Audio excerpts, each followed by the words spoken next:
and expressed interest in just speaking with Fayette County High School regarding our concerns about all things that are going on now in this global pandemic and how they can support us here on Tiger Trail. So we greatly appreciate the opportunity to speak with both Mr. Hollowell and Mr. Raybold. And what I would like to do is give them an opportunity to introduce themselves, share a little bit about who they are and how they can support us and what their role is as far as being a board member. And if we can go ahead and get started, because I do like to be very respectful of everyone's time. And as I stated to everyone in the invitation, that we would try to keep this under an hour. We do have a few questions for the board members that I will ask and give them an opportunity to respond to. And for everyone, as I stated in my email, if you have any additional follow-up questions or you have any comments, if you could use the chat. And if we have an opportunity, we may have a few minutes at the end for a couple of comments or follow-up questions. And if so, there's a little reaction button down on the right side of your screen that you can click to kind of raise your hand or a thumbs up or something to let me know. And I will do my best to try to respond. And I want to thank Mr. Trask, our broadcasting teacher, for helping me get everything arranged and set up. And for those of you out in virtual world that are listening via our Fayette County Tiger Channel YouTube, hello, welcome, and we'll go ahead and get started. So Mr. Hollowell, I'll let you speak first, and then Mr. Raybold. You're on mute, Mr. Hollowell. All right, can you hear me now? Yes, sir, thank you. I'll just give a quick introduction, then I'll let Mr. Raybold introduce themselves, and then I may circle back and kind of explain board member role and responsibilities. But I've been on the board almost 4 years. I'm running again in November for another 4 years, and I'm unopposed at this point. I have a financial planning firm in Peachtree City, and I have 2 daughters who go to McIntosh High School. And I'm Roy Raybold, not Kay Sykes. I'm not sure why that appears there, but I have been an educator. If I include, this is my 2nd year on the board, and including my year and almost 2 years on the board, I have been an educator for 44 years.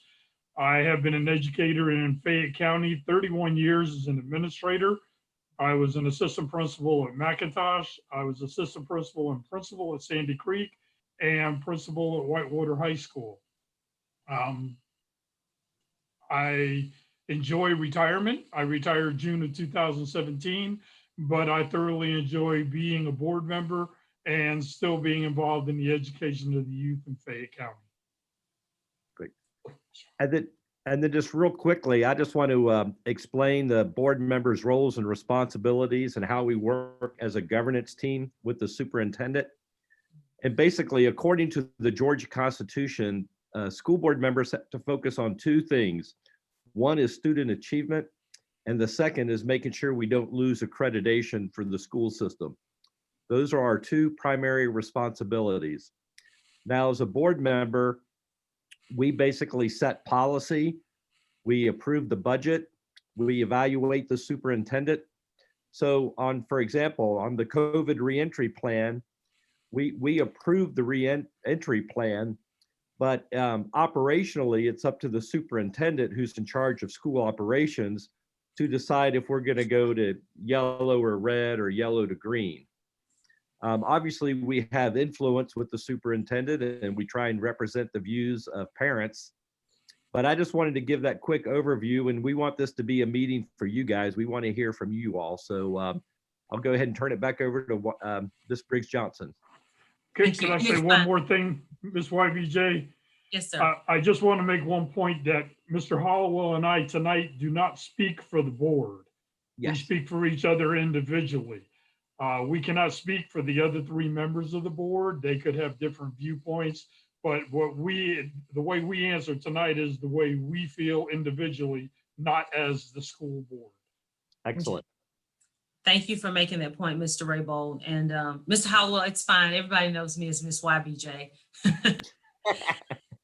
So we have a few questions, and just for those that are listening who are wondering, well, why didn't I get the link and why am I not on Zoom?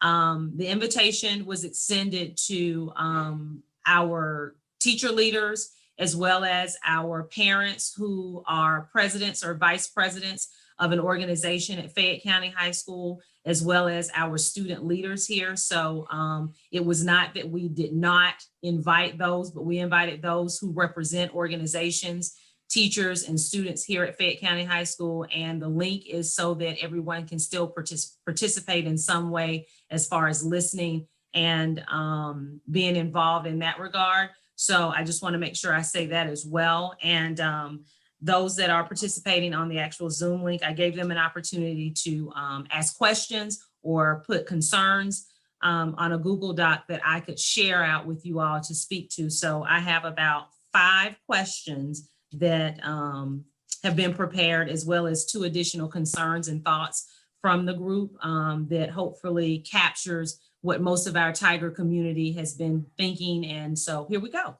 The first question, and though you said you're not representing the board, this one kind of has board information in it. So what were your goals when you became a board member, and do you feel like you have attained those goals?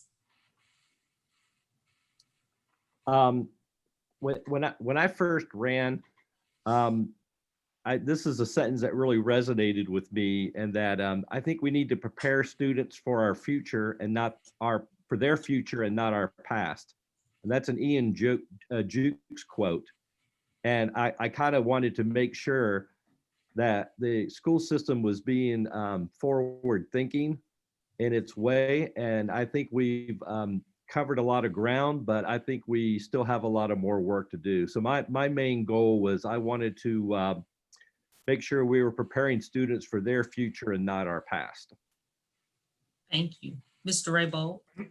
When I decided to become part of the Board of Education, again, I've already mentioned, I wanted to stay involved in the education of the youth in Fayette County. So my goals in coming on the board were, number one, to make the best decisions I could for the students and the teachers.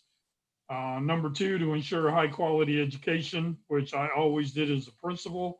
Again, everything Mr. Hollowell mentioned, try to challenge the students, prepare the students, get them ready for the future.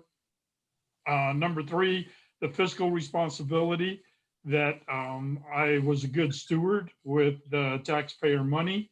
And I guess the 4th one would be to make sure that we had safe and healthy environments for our students and our teachers. Okay.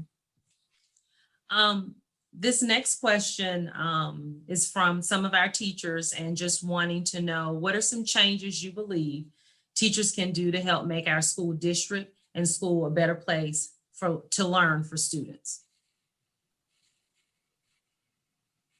You want me to go first, Mr. Hollowell? Yes, I'll let you take that one first. Okay. I always thought this as a principal, and I still feel this way today. And when I campaigned for my position, one of my campaign points were more parental involvement.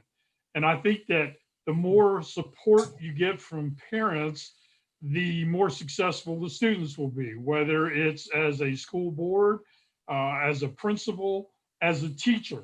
If the parents support what you're doing, the kids are going to do it in class.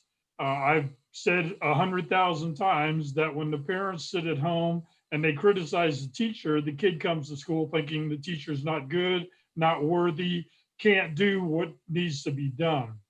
But I don't think that teachers reach out enough to parents and to gain their support. Email is great. I personally don't like email, but email is great. But when I was a teacher, I personally contacted every parent of every kid in my class the first week of school. Was it time consuming? Was it hard? Yes, it was. But that started the road for the parents supporting me and supporting what I was doing in the classroom. And if parents and students can, if parents and teachers can work together, the student's going to be successful. Thank you. Yeah, I certainly agree with everything Mr. Raybold just said. I would just kind of add that, I think teachers have done extraordinary work these last, 12 months. I mean, with all this COVID stuff going on, it's been a really tough, it's been a tough time for teachers, also for students and parents and really everybody. So I thank all the work that the teachers, custodians, bus drivers, nutrition people, all the administrators, all the work to do good. I think my thing is I think we need to keep trying to I don't want to say change education, but keep emphasizing the critical thinking skills, the creativity, the communication, the collaboration. I mean, I think that's what employers are gonna need in the future, and employers don't want to hire people who are good test takers. They want to hire people who have the ability to solve complex problems, work in groups, work under pressure. And I know, I think that's, I think we need to continue to emphasize those skills. Thank you. Appreciate that. And I'm sure some of our teachers appreciate that you stated that it's not just about being good test takers, but having some good skills that they can transition into real world. So we appreciate that. Now, this is a little bit of a longer question, so bear with me. As we transition from yellow to green status, numerous teachers around the district have expressed dissatisfaction with the limited amount of input teachers have been solicited regarding perceptions and experiences in the school building during the discussion about the reentry phase-in plan. Some district employees do not believe there is enough transparency regarding the ability to move between virtual and brick and mortar options, the accurate reporting of positive cases and quarantine numbers, and confusion with current notification policies. What support or inquiry can you provide to help reestablish transparency and trust going forward? And what guarantees can you provide, if any, that the voice of educators in the district will be heard, considered, and delivered at the highest level of administration at the district office? I have certainly gotten emails from teachers with concerns. I think I've answered every email I've gotten from a teacher. I think in terms of the input, I think the administrators met with the principals as a group, and probably also by elementary, middle, and high, and that those principals were meeting with their teacher leaders to get their input. As far as I mean, this is one of those things where I was talking to a parent like, 4 months ago, when I was kind of like all the options are bad. It's kind of like, virtual is good from a safety standpoint, but not from an education standpoint.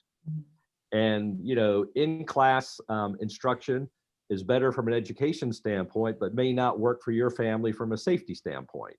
Mm-hmm. And so what we're trying to do, in my mind, is we're trying to deliver the best educational experience we can in the safest way possible. The metrics we're using to kind of guide us are, we look at the transmission of the disease within our broader community, because every issue that happens in the community ends up in a school building.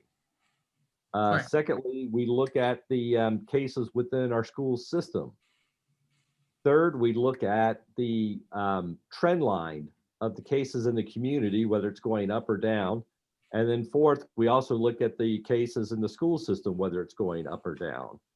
And we publish our case numbers late every Friday, so we kind of know where we're at.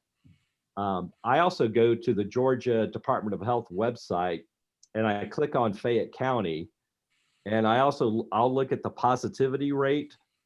5% or below is good. 5% and above is, less good.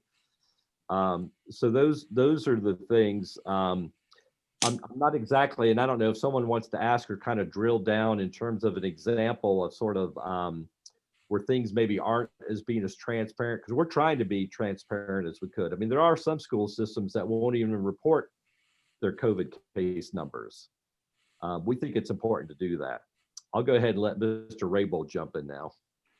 Well, everything that he said, I agree with, and that's what we do. The transparency issue, I believe, is difficult because it's hard for us to get accurate information. It depends which TV station you listen to, which reports, they differ from TV station to TV station, from the CDC to the health department.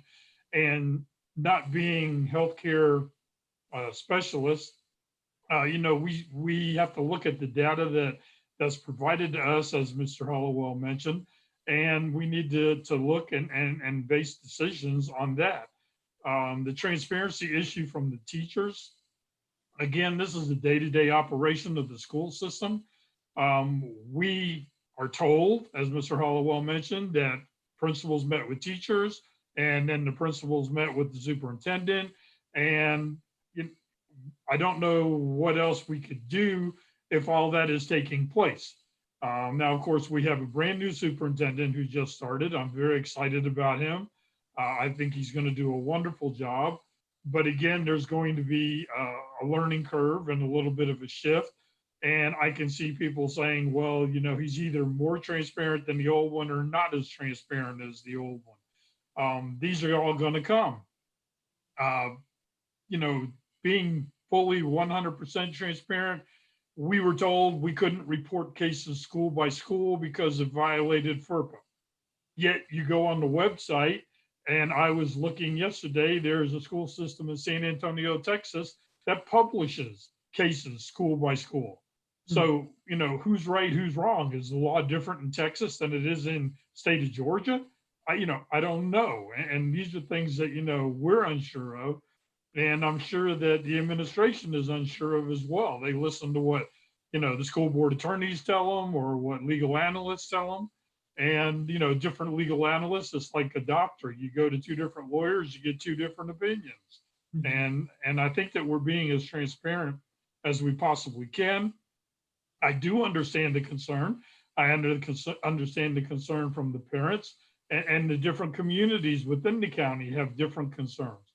But I believe that we're trying to be as transparent as we possibly can. And again, everything is new. This is a situation no one's been in before. With my 40 plus years in education, I was never confronted with anything like this. And there are times I thank the Lord that I retired and I'm not confronted with these types of situations, because I know that the jobs are difficult. And I know a principal's job, Ms. YBJ's job, is probably tenfold what my job was when I was a principal. And,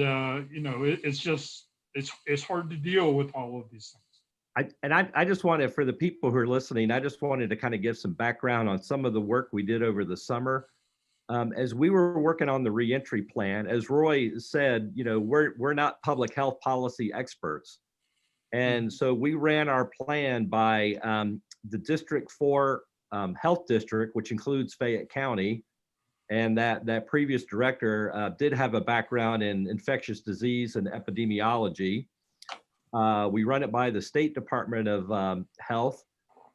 We ran it by some folks over at Piedmont Hospital who had some background in it.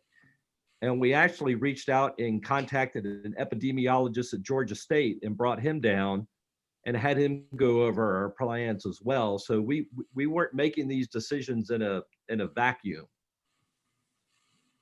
Okay, thank you. This question obviously was created by a teacher. So is there a teacher that would like to add a comment or anything to it before we move on? It's fine if it's no. I just want to give you all that opportunity. Okay, I'm going to take silence as a no. This next question, it also is pertaining to COVID right now. And actually, it kind of speaks to some of the data that the district looked at. And so it states, according to the County Indicator Data Report, Fayette County is now on the list of emerging counties. This indicates an increase in COVID-19 cases. Given the recent data, we're putting our brick and mortar students at a higher risk of spreading and contracting the disease by going to a 5-day schedule. Can brick and mortar students change to virtual before the transition to green? And given that the hybrid plan is working, please share your thoughts on the benefit of going to a 5-day in-person schedule. Well, a couple points of that, and I'll see if I can hit all the points. Hybrid is working from a safety standpoint, but I would not say it's necessarily working from an educational standpoint. So that's kind of a little bit subjective. I'm not sure the cases actually are trending up in Fayette County. We didn't seem to get a big spike from Labor Day, which we were kind of looking for.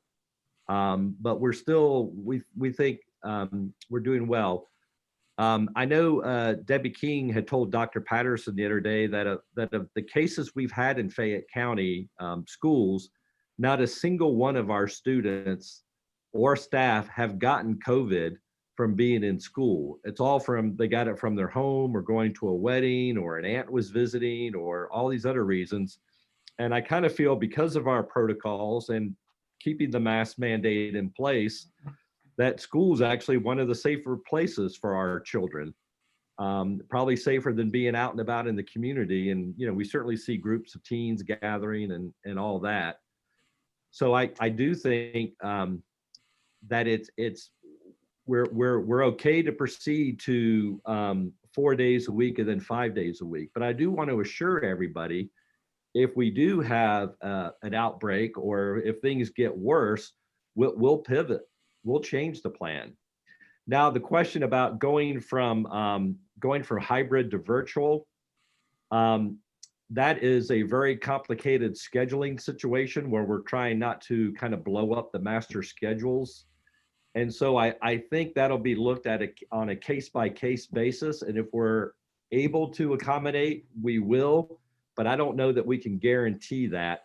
And that's something everybody should kind of talk to their principal about as to whether that can make, because some of the virtual classes are filled up and we don't really have the ability to add another virtual student in there. But we'll kind of have to see how it sort of shakes out. I believe Mr. Hollowell pretty much answered the question, but I'll rehash some. That yes, we are being told that no students or staff members have contacted COVID in the schools. Definitely face-to-face instruction is where the students learn the most. We have been privileged to numbers that these students that are in virtual are not doing well. And grade-wise, education-wise, they're not getting what they need to get. And moving students back into 5 days a week, I think will help benefit. Now, can the student, when we go to green, I'm speaking high school now, move from the hybrid schedule to virtual? As Mr. Hollowell said, those classes are full. And as Ms. YBJ knows, because she did the master schedule for me when I was principal of Whitewater, the master schedule is not something you can just change in a day or two.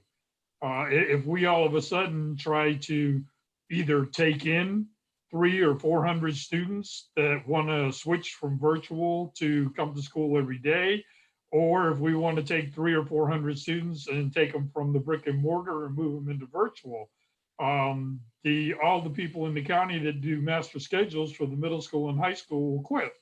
And there'll be nobody that'll be able to take care of the situation. But I do know that we are looking at that at the semester break, and that the registrars will have time in the month of December, I believe, to begin looking at these things and to begin anticipating, so that students who want to move one way or the other. And again, as Mr. Hollowell said, if there is a case-by-case basis where it's imperative that a student do that, I know the county will make every accommodation possible. Okay, thank you. We have another question, and it states, considering Wednesday was scheduled to allow for facility cleaning and knowing that we will now have twice the number of students in the building when we go to green, Has consideration been given to keeping Wednesdays as a digital learning day to maintain the deep cleaning that occurs on Wednesdays for the safety of all stakeholders? If not, could this be considered for the near future? I think we're probably going to have to get back to 5 days. I'm assuming the deep cleaning will just occur at a different time, but that I would think we would keep an aggressive cleaning schedule. Yeah, I agree. You know, perhaps there's something, adjustments could be made in the schools to take some of the daytime custodians to nighttime, or make some adjustment that we can continue doing the deep cleanings at night and making sure that things are taken care of. And another thing I want to mention is I look at the numbers, even though all the students will, when we say all the students will be in the building at one time, that's not true. If I remember correctly, and again, I looked at 27 schools, but I believe all the students at Fayette High, if they all come in to green that are currently on the hybrid schedule, will be somewhere around 750 students. While the school was built for 1,500, so it's not really full. It's not really all the students coming. You know, same way with, for example, I believe Sandy Creek is like 50% of their students are on the hybrid. So when the students come in on green, they still only have 50% of the students.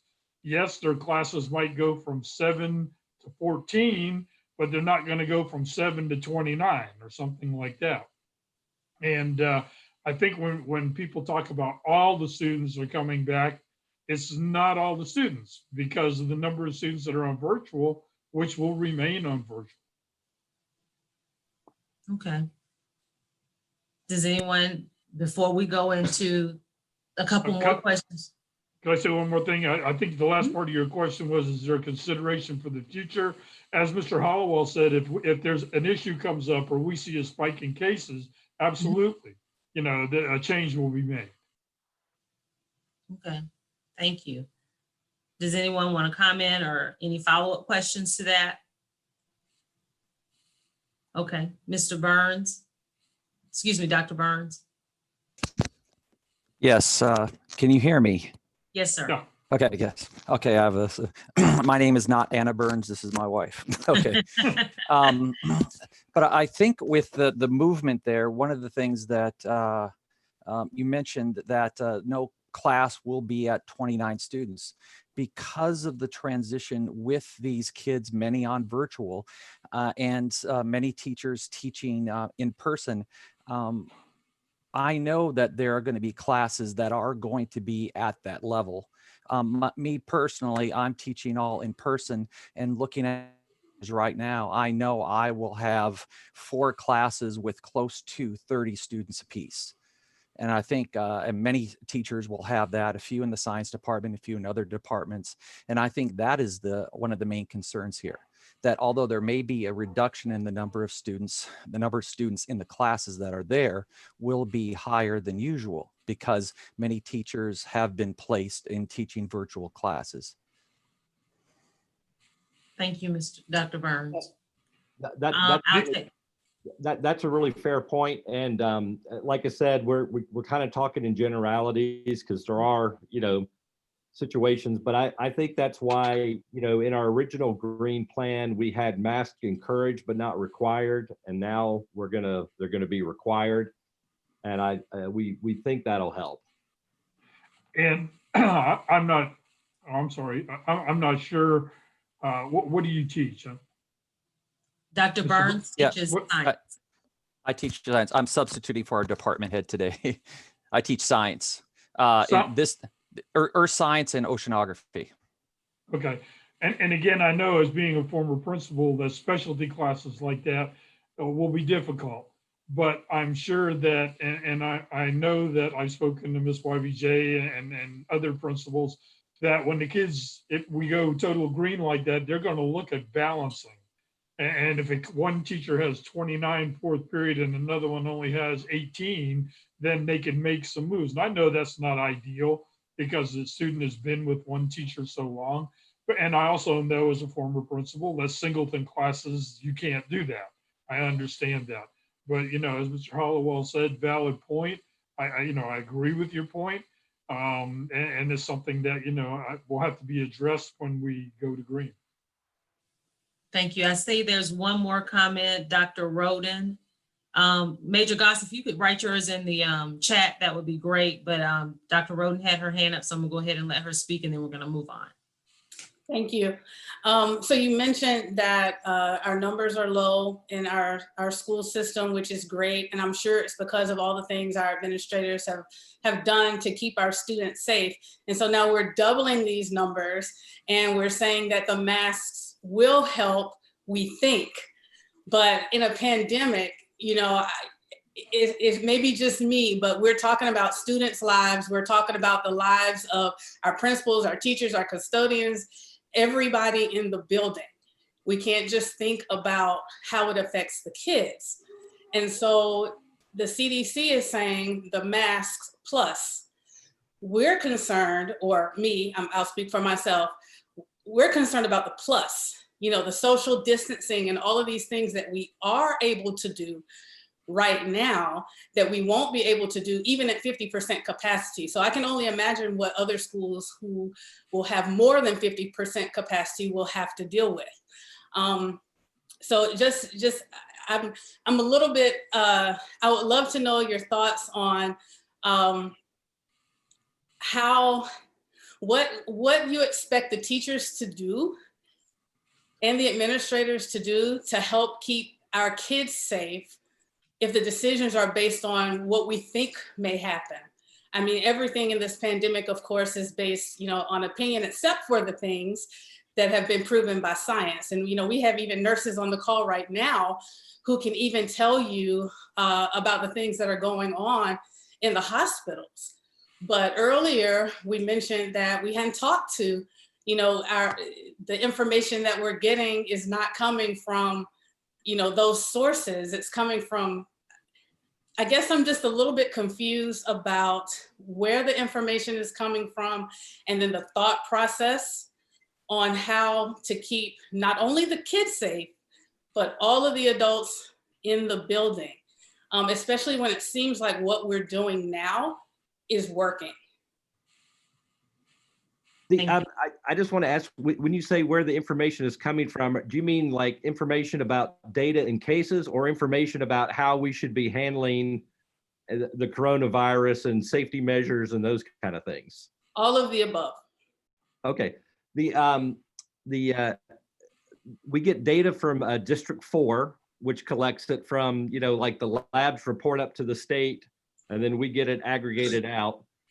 The information we get from what's happening within the schools is getting reported by, you know, parents and students, and it is a little bit of an honor system. I mean, there is no perfect data collection system. There's that. In terms of the advice we're getting on how to handle it, again, it's the District 4 Health Department, although they haven't given us a lot of advice. They're kind of like, you know, we're here to support you. Folks at Piedmont Fayette Hospital, and I don't know their names. The epidemiologist from Georgia State, and again, I don't recall the gentleman's names. Obviously, we look at CDC guidelines and those kind of things. I know the CDC is, there's some people who feels a lot of their recommendations have maybe been politicized. And so I think we're aware of that as well. And so we are trying to go with that. And in terms of, you know, I mean, and we understand we have a responsibility to keep staff safe as well. And I get lots of emails from parents like, it doesn't affect children. And it's like, well, you know, it's just not children in the building. You know, we got adults in there as well. So we're aware of that. But like I said, we just haven't seen any, you know, it's going to be the same students in the building. You know, the ones that are there Monday, Tuesday, and Thursday, Friday, it's going to be the same students. And so far, we haven't had any spread from, you know, within any of our buildings. Yeah, the only thing I would add to that is I visited Fayette High and visited Whitewater and Sandy Creek, and I see that the principals there are already putting some things in place. For example, when I visited Fayette High, Ms. YBJ showed me the one-way hallways and the one-way stairwells and different things like that. So I know that the principals in the schools are already, or have already begun putting things in place to try to alleviate concerns or try to help the situation. But again, as you are concerned, I'm concerned as well. Depending, as Mr. Hollowell said, on who you believe. No, maybe the kids don't get COVID, but the kids can spread COVID. And so, you know, that's what the teachers' concerns are, is that, you know, okay, haven't had COVID yet, but now I'm going to have all these kids in here. True, but as Mr. Hollowell said, those are the same kids that you see every Monday and Tuesday and Thursday and Friday. And if they don't have, you know, COVID Monday, Tuesday, Thursday, Friday, if you put them all together, they're still not going to have COVID. I know that's a general statement made, you know, but you know, the idea that, you know, as he said, back in the spring, we said green, masks optional, and now we're saying no, masks are a must. They have to be. I believe, if I'm not mistaken, teachers have been provided with masks and face shields if they wanted a face shield.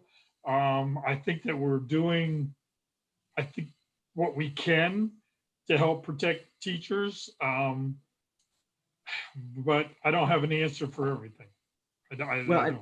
And I just want to be honest, a lot of what we're doing is a risk mitigation strategy, and we're trying to have different layers.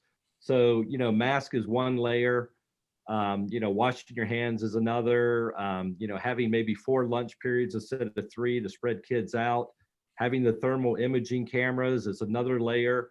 So like I said, it's, you know, I can't guarantee you that, you know, we can keep COVID out of the building 100%. That would be unrealistic, but we're trying to have a lot of strategies in place that will make it way less likely that it'll get in. And so far, it seems to have worked. I mean, if it hadn't been successful, then I don't think we would be moving in the direction that we're moving in.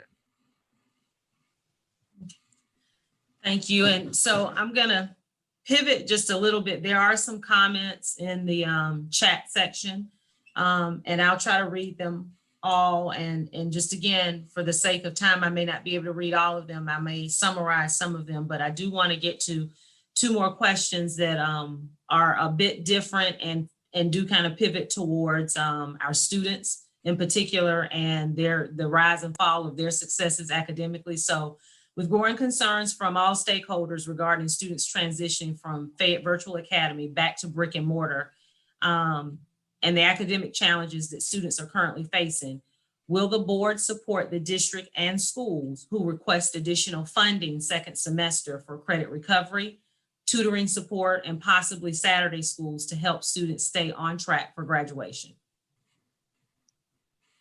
You know, speaking for myself, you know, the budget is very tight because we got a big cut from the state. But if there were things that we could do that would improve outcomes for students, I would support that.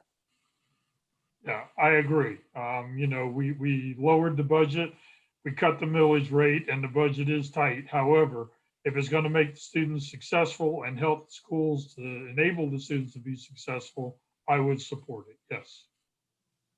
Thank you. So YBJ, you just fire that email off. I already got it. Well, what I will say is it's a concern, not just from me as a principal, but definitely for my teachers and even for my student leaders. I've been speaking to a lot of the young people here at Fayette County High School, and they certainly are concerned.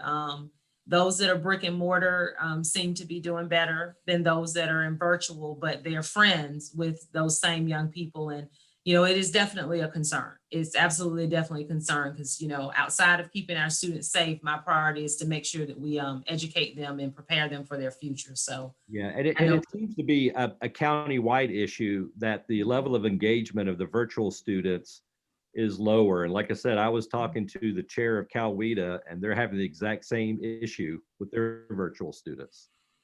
okay.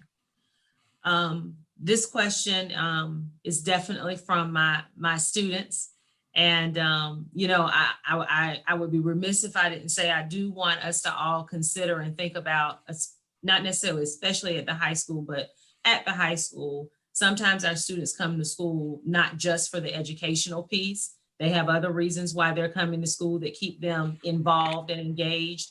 And one thing that has come up for my student athletes are just curious to know what your positions are with regards to the district's current policy regarding students continuing to play athletics. And do you believe there will be any major changes that will affect winter and spring sports? If so, what? I sure hope not.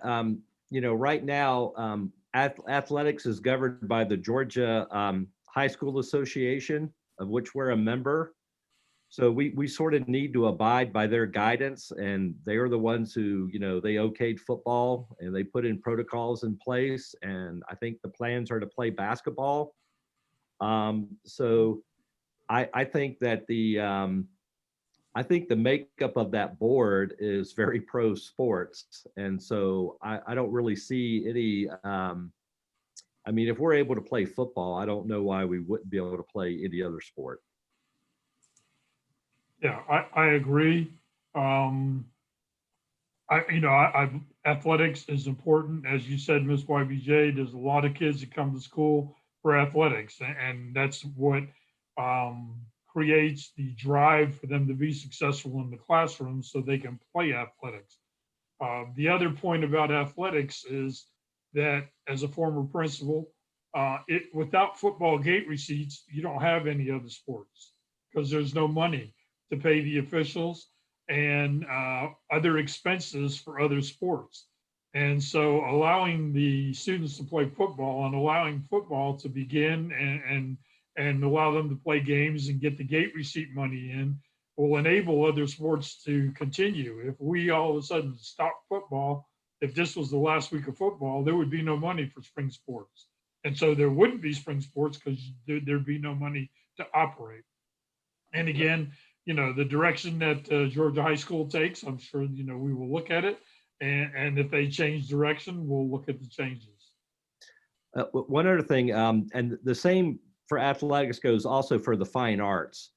Band, chorus, and we know you guys have a great fine arts program at the Fayette High School. And but Dr. Toomey, who's head of the director of Georgia Public Health, said she would not do chorus and band this year. And Dr. Barrow kind of disagreed and felt that there was a way for us to work around those issues and kind of come up with ways to do it safely. And we've, moved ahead with those. Yes. I do have a hand up. So Ms. Rabin.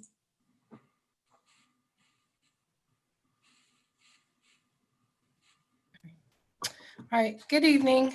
I'm Kristen Rabin. I'm the English Department Chair at Fayette County. I've taught at the Fayette County High School for 17 years. I love my Tiger family. When we were going to come back to school and there was some hesitation about requiring masks, I have to say that was really scary.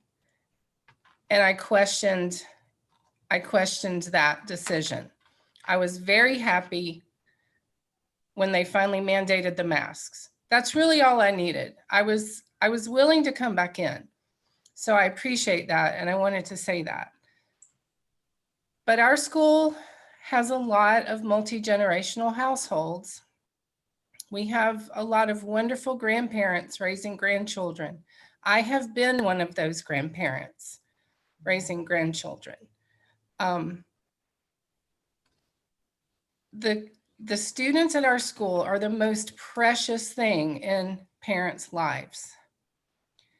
So what I want to ask is, if a parent who trusted us and let their child come into the building because we were on this yellow schedule, if they now feel uncomfortable, would you support a practice where we would allow those students to remain in our classes and participate through Schoology only. And us try to maintain a relationship with them and keep them connected to our school. I think things have to be taken on kind of a case-by-case basis. I don't know how many students are going to want to go from hybrid to virtual as we move back to 4 and 5 days. That's kind of a, not that I'm trying to dodge it, but that's a little bit of an operational thing. So I'm going to kind of defer to, Ms. YBJ on that. I don't really, I'm kind of agnostic in the sense of like, I really don't care how the educational experience, I believe in person is best. But I know everybody's individual circumstances are different. And I certainly, want to support every family in their attempt to be academically successful. I know I'm not really answering the question, but it would just sort of depend. And I would, like I said, I would think they need to talk to the principal. But I don't think Mr. Raybould and I have like any hard, fast rules about really, any of those kind of things. So then why wasn't that considered in the first place? Letting us have our kids instead of putting them on Edgenuity, which many teacher leaders in the county had already said we did not feel was an adequate platform.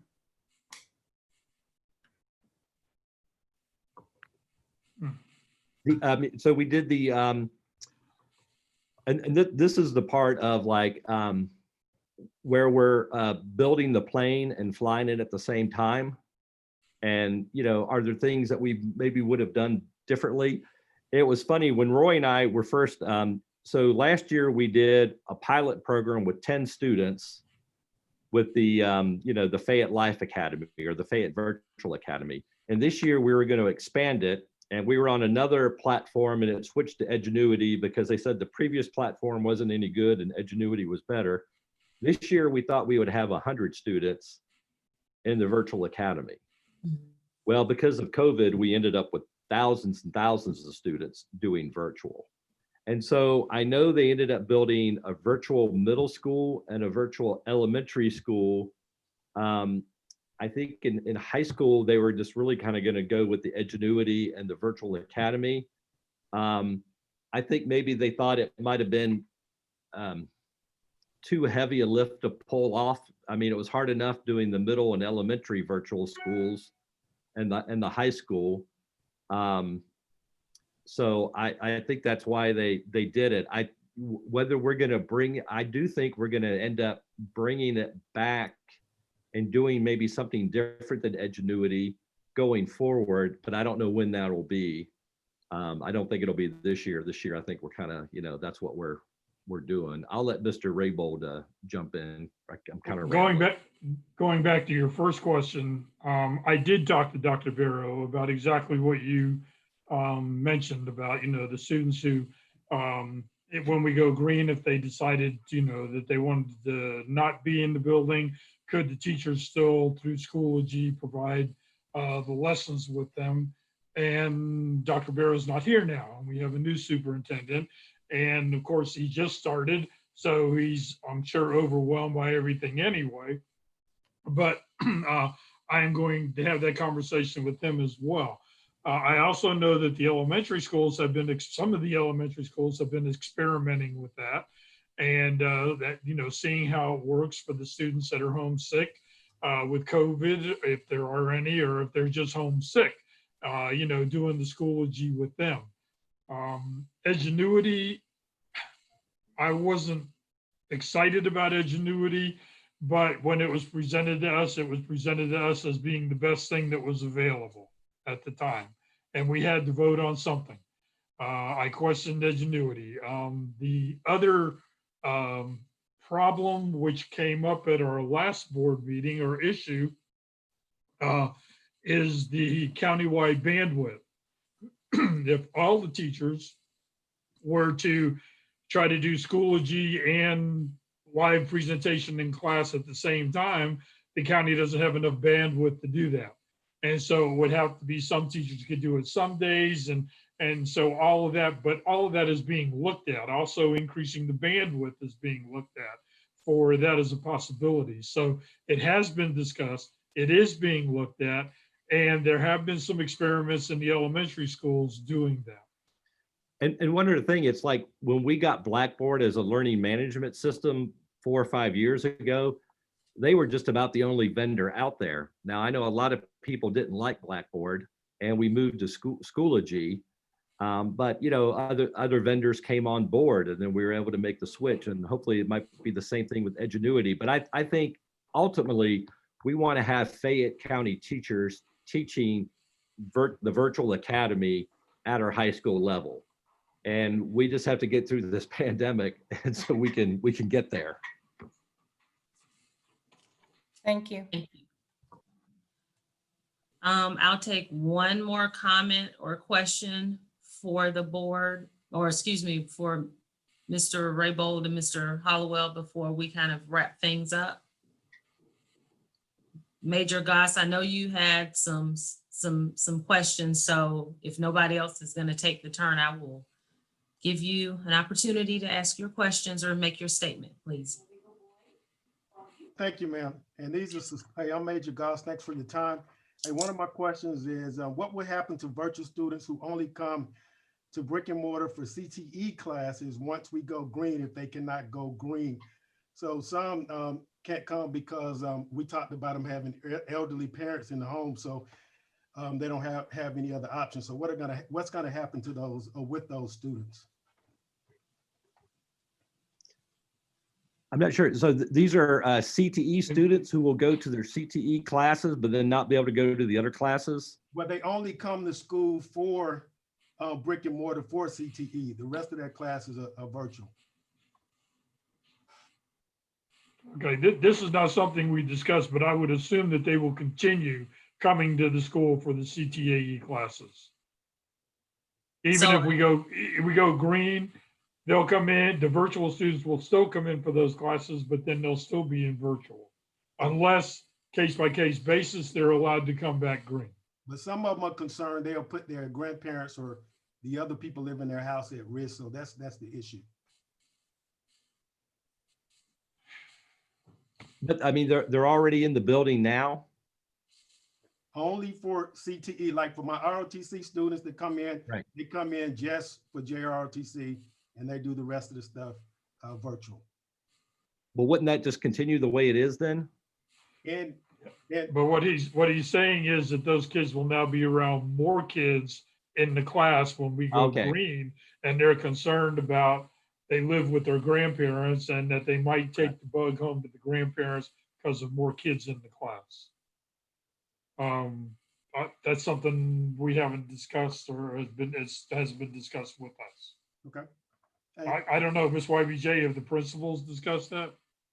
So I think that what I'm reading in my comments and if I can just kind of summarize some things, because there's lots of different statements that are being made from Major Goss asking about the amount of time that it will take to sanitize between transitions with more students, especially those teachers that have like keyboards and you know, tablets and things like that, particularly in the CTE classes.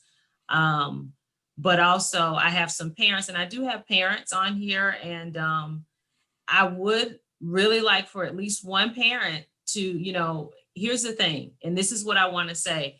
Our board has already approved what our schedule will look like.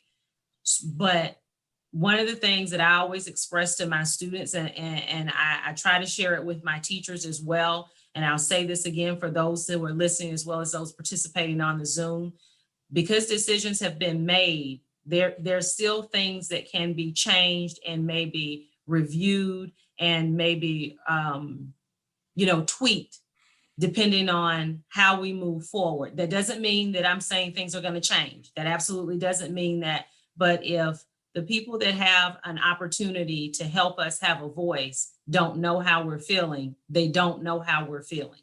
And this is what this opportunity is for. So I really do ask that, I have about 4 or 5 parents on here, and I see you saying things in the chat, but you have an opportunity to speak directly to Mr. Raybold and Mr. Hollowell. So if there is a parent that would like to share what your concerns are from a parental standpoint, that this would be a good opportune time for that. Yeah, I haven't had a chance to read the chat because I've been chatting and You've been listening talking. to Raybold. That's right. Bobby, Okay, I'd like to ask a question. okay, Ms. Pitts, I'm gonna get you, but let me go ahead and get Mr. Gay because I do see his hand up. And then I'll come to you, Ms. Pitts. Thank you. Thank you. Thank you, Ms. YBJ. I'd like to thank the board for taking this time. I guess as a parent, I'm concerned that, this current system that we have is working.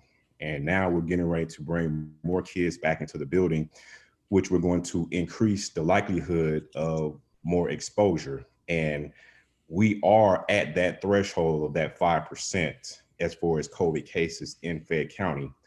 And the more students that we start to bring back into the building, the more likelihood that those numbers are going to go up. And so as a parent, I'm concerned that although the board's focusing is on student achievement and accreditation, but in a pandemic, I think safety has to be first and foremost. And I work for a company where we put safety over any and everything, includes financial goals, objectives. If we can't do it safely, then we just won't do it. And I guess the concern is that, why now? I mean, this plan is going into effect in October. Why can't you wait until the end of the semester? Let's give it more time. We're getting ready to approach cold and flu season. And so this too is going to elevate more opportunities for people to be sick, more germs to be transmitted. And yet we're getting ready to bring more kids back into the building. And you've already said there's a certain population of the students now that are doing virtual. So those students will remain virtual. And I understand that student achievement is very important, but it should not come at the cost of our students' safety and well-being. And I think that should trump any and everything. And I understand the need to focus on that. But in a pandemic, you can't operate under normal circumstances. Yeah, and I think the police to really reconsider their stance and their approach. Again, I think what we got in place is working. So my suggestion would be, hey, why not wait until let's get through the Thanksgiving break, the Christmas break, and then let's see where the numbers are then, and then try to make a break. But to do this in the middle of the semester, what are you actually going to achieve with 45 days or however many days that are left in this term once you make this plan effective where everybody is in the building all 5 days?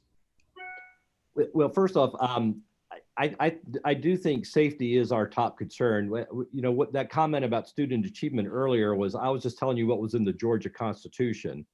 And obviously, when you're in a pandemic, it's a totally different situation. I mean, I think we always have student safety concern. And I was kind of, it was funny, like a year ago, like all of our safety things was about, whether someone with a gun would show up at a school building or, those kind of things. And then when the pandemic hit, it was a whole different kind of state safety protocol we needed. So I do think we're putting safety there. I think the reason, and I understand everybody has different risk assessments in different situations. I think the reason is because our cases are low, that's kind of what's driving it a little bit. And I understand that, we think that, you think the cases, may go up. I'm not so sure that they will. We've been pretty steady for this whole time. No, go ahead. Well, what I'm saying is that I've done research. They are going up. Now, are we at Fulton County level? Are we at DeKalb County level? No. But in Fayette County, we are going up. And so that is something that needs to be taken into consideration because this data has just recently come out within the last couple of weeks. So again, we are at the 5% threshold. We are right there at it. Now, 2 weeks ago, we were more closer to 4. So again, my concern is that while, the numbers look good, but we're going to create more of a risk by bringing more of these kids back into the building. And so I think, again, that needs to be taken into further consideration because that data has just come out last week. Well, And it's on the All Data County report. I mean, I think you said you guys referenced that. So, I mean, you can go check it out for yourself. But right now, Fayette County is at 4.7%. 2 weeks ago, we were at 4.1. So again, those numbers are still good, but it's trending up. And so we're getting ready to create a situation again where I think we're going to bring more of a risk, you know, for our students. And again, we're getting ready to approach a season where cold and flu, that's also a big concern. yeah, and I think at the beginning of the school year, I think we were over 10% on the positivity rate, which is why we had to cancel graduation, which was very hard to do. All I can really say is that, you know, we have a Corona task force within the school system. They look at the numbers, they're reporting it, they're tracking it. And, you know, Dr. Barrow, his kids are in the building, my kids are in the building. So I think if those things, you know, if we do see that big jump or whatever, we'll pivot. But I mean, I don't know that they've seen that yet, but. Right. Well, I guess as a parent, why take the risk? I have, I see Mr. Thomas, your hand is up. And then I'm gonna get one more parent, and I know that Miss Pitts wanted to say something as well. Mr. Thomas? Yes, thank you, Ms. YBJ and Mr. Howell and Mr. Hollowell and Mr. Raybold. The hybrid model is working for Fayette County High School. And since it's not broken, why change? What actions can we as Fayette County High School parents take to move or strongly encourage the board to give Fayette County High School administrators the option to choose to continue with the hybrid model, since it's worked best for our students, our administrators, our parents, our teachers, and our staff? What actions can we take to impress upon the board, the decision makers, to give us the local option on the school level to make those decisions? Mr. Raybold, I'll let you take that one first. You're not going to like my answer, Mr. Hollowell. I suggested that we do this green school by school and let the schools make the decisions. Ms. YBJ, you're not going to like my answer. I was told that all the principals agreed to go to green. Now, I think it ought to be a school by school decision, because we have different communities in the county, and there are some communities in the county that are bent on going back 100% tomorrow, and they want to do it now. And we have other communities in the county that have the same feeling that you have. And I thought that it should be a school by school decision. And should the situation arise at a board meeting, that would be my proposal. I'm probably, you know, disagree with Mr. Raybold. I think it kind of, you know, I hear people say hybrid is working. And I don't know that it's working on an educational level. And I just, you know, like I said, I think we've proven we can do school safely. I still think we can do it safely with kids there 4 days a week or 5 days a week. I certainly keep an open mind about that. And I would encourage you to email all the board members, you know, Mr. Anderson, Mr. Pressburg, Dr. Marchman, who aren't here, email the superintendent. That's probably the best course to kind of propose that. You've already got one supporter, so that's you're 1/3 of the way there. And I will also say that I did have this conversation with Ms. YBJ, and she supported yellow when she talked with me. So, you know, I mentioned before that all the principals agreed, but I also know how it is when you're a principal, you know, and your boss says to you, "This is what I want. What do you think?" You know, you have to, you know, make a decision there. But and I'm not going to speak for Ms. YBJ. I just know that in conversation with her, I believe she would support the yellow over the green. And I would certainly keep an open mind about it. Yes, Ms. Pitts, and yes, Ms. Raybold is correct. I am agreeable with, my stakeholders. Ms. Pitts? Hi, yes, I just have a few comments and a few questions. I appreciate you giving us this time, but I have some concerns. I mean, we as the parents that are on this call are probably your most involved parents in the school. Not all of us are able to be present, obviously, they're really involved, but I'm concerned that, you know, when my younger niece gets on the bus, and that there is no insight into that. There are some parents that maybe not be educated enough to know not to send their parents or their students to school if they're sick, if they're getting on the bus, if they're walking in the front door, that they may send their kids to school and they are sick and just really not have the education or the knowledge to know when should I keep my child home. And I was just wondering if there's going to be some education for the kids to know when and if I should go to school, and maybe if possibly that the school system itself can offer things like flu shots and educational material about what they may need to keep themselves healthy. But also, if you have a child at school sick, where do they go? I mean, obviously every child doesn't drive.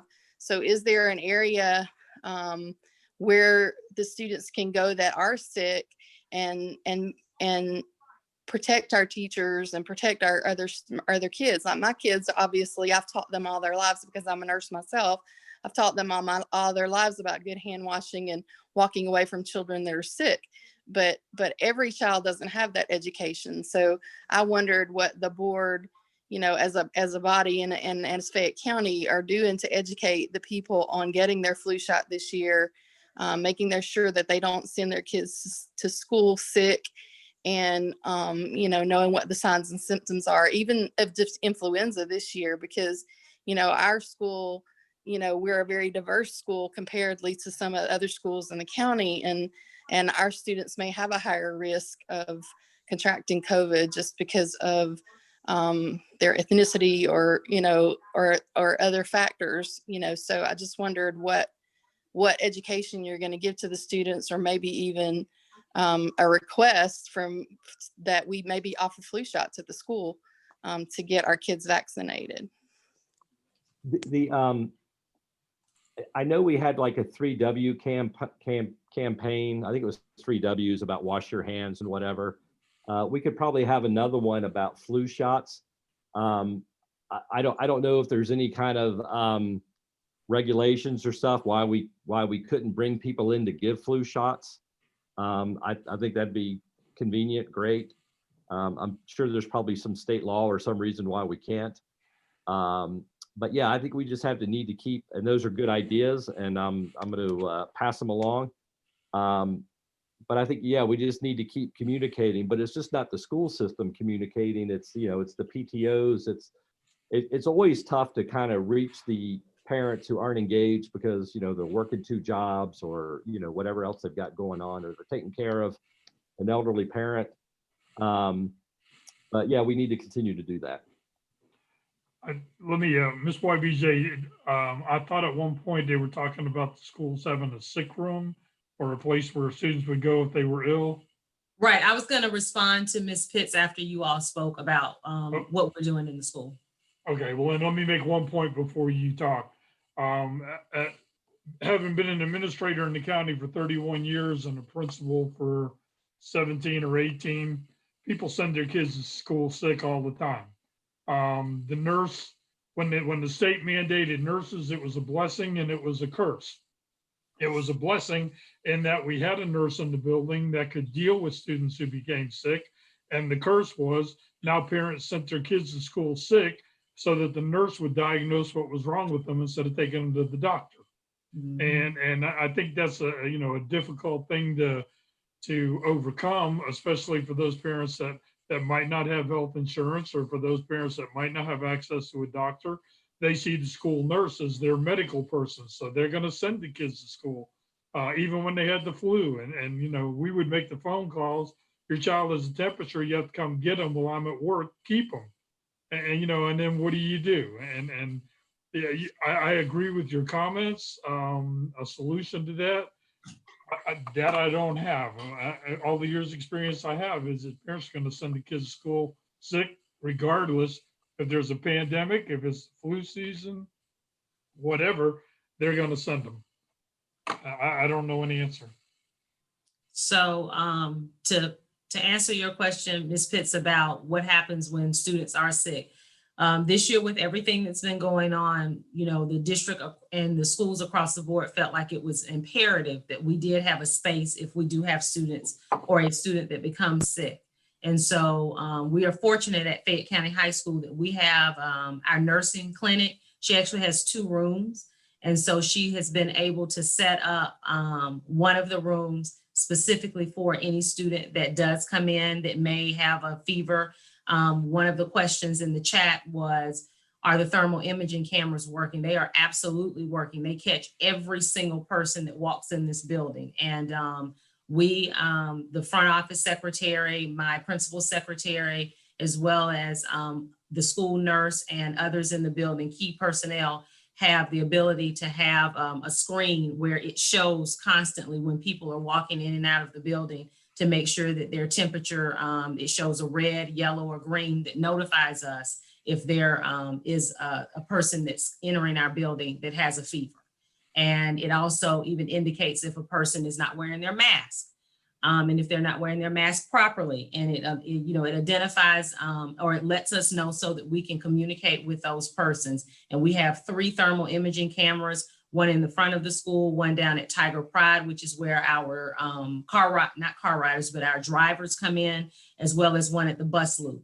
So we are grateful for the district purchasing those because it has helped tremendously with regards to making sure we do contact and communicate with any students or persons that enter into our building that may have a slight fever or a high fever.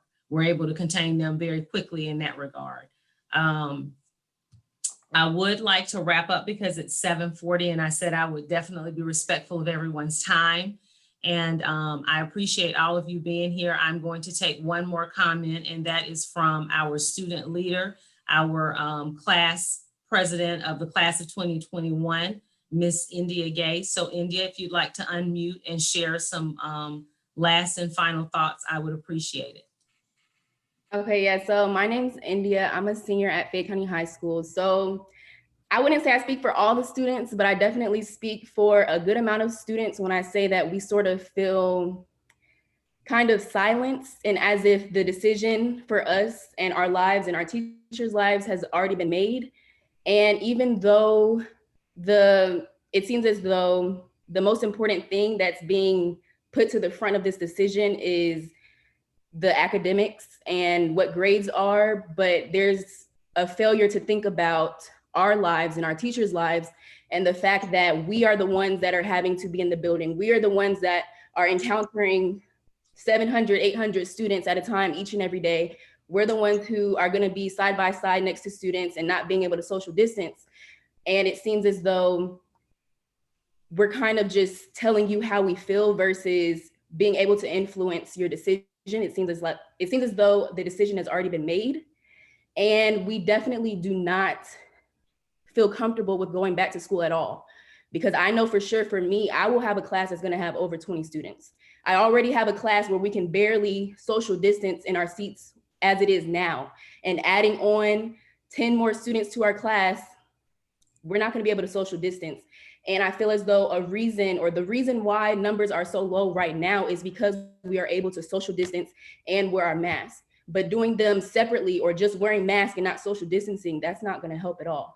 The important thing to keep numbers down right now is to both social distance and wear our mask. And if we go back, that certainly will not be possible. So I'm just going to end this by saying the students at Fayette County High School, majority of us would prefer to stay in yellow because we prefer to think of our health over that of our academics. Academics are very important, but if I'm not healthy, then there's no learning that's going to be taking place at all.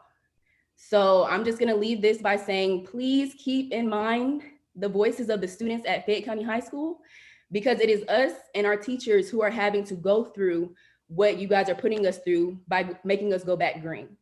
So we are opposed to going back green. We would prefer to stay in yellow. So please keep our opinions at the forefront of the decision before we go back on October 19th or whatever the date is. Thank you.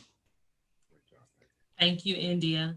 Again, I want to take this opportunity to thank both Mr. Hollowell and Mr. Raybold for participating and taking questions and comments and concerns. And one thing that, you know, I've shared many times is that if we don't speak up and we don't speak out, then the people that have an opportunity to assist us with making decisions won't be able to speak on our behalf. And I know this is difficult, and I know it's stressful, and I know there's a lot of anxiety, and I want to do everything that I can to support my Tiger family, but I also want to make sure that you know, we're giving our board members, our new superintendent, an opportunity to reflect and continue the conversation with us.